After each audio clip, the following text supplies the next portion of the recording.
Jaya Jaya, Shiva Rajaya here from vitalcoaching.com. The topic for this video is gods and goddesses are unlimited, mighty, multidimensional realities. Very often I will hear my friends, people in my field, or some article online saying that Kali is sweet, or Kali is infinite, or Kali is powerful, and start defining something that is an unlimited reality, right?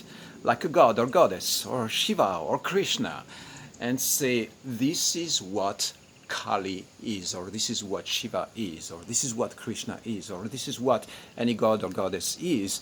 And I want to pinpoint to the fact that it's not what they are. This is through the filter of your mind, you are going to perceive a certain reality and then interpret that in the form of feelings or words or sensations.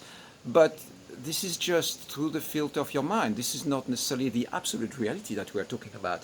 Every person will experience this in a different way. For instance, if we take the energy of Kali, depending on your past experiences, depending on where you learned about that energy, depending on what you have been exposed to, it can be this incredible, fully fucking destructive fire that dissolves absolutely everything on this planet, or it can be a sweet feeling in your heart that is activating beautiful energies.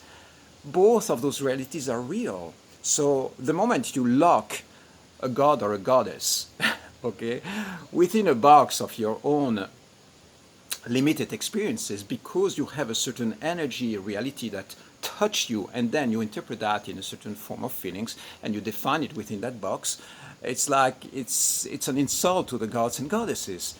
Don't do that.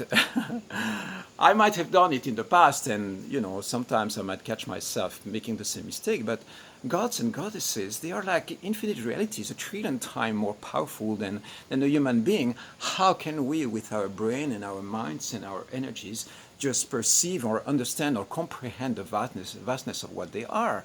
Every human being is going to be touched by this energy in a different way and express it in their own way.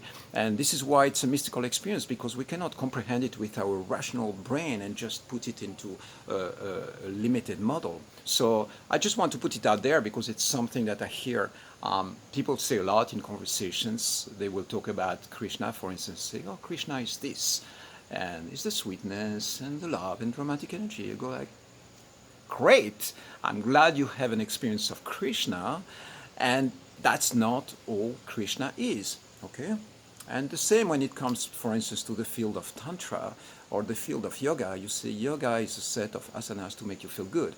No, it's not. I mean, this might be a tiny little fraction of what this might be, but yoga is a field of consciousness. It's a complete pathway of life awakening. And even when I say that, I'm still already limiting it to an expression of my own, of my own experience, and through the filter of my mind, that's what I experience. And it's still a very limited perception of what I think yoga can potentially be. And the same with the field of tantra. Tantra is not a set of scriptures that was written 1500 years ago. Tantra is a field of unlimited possibilities. It's like, at least, something as vast as that. So the same for gods and goddesses. Put that in your mind, anchor it into your field, because I believe that it might potentially change a little bit, evolve your conversations, and allow you to expand your vision and your field, and allow also each person to have their own experience of these deities and these realities. Makes sense, right? Let me know what you think about this video and what I just said. Do you resonate with it? And yes or no? Tell me what you think. I love you.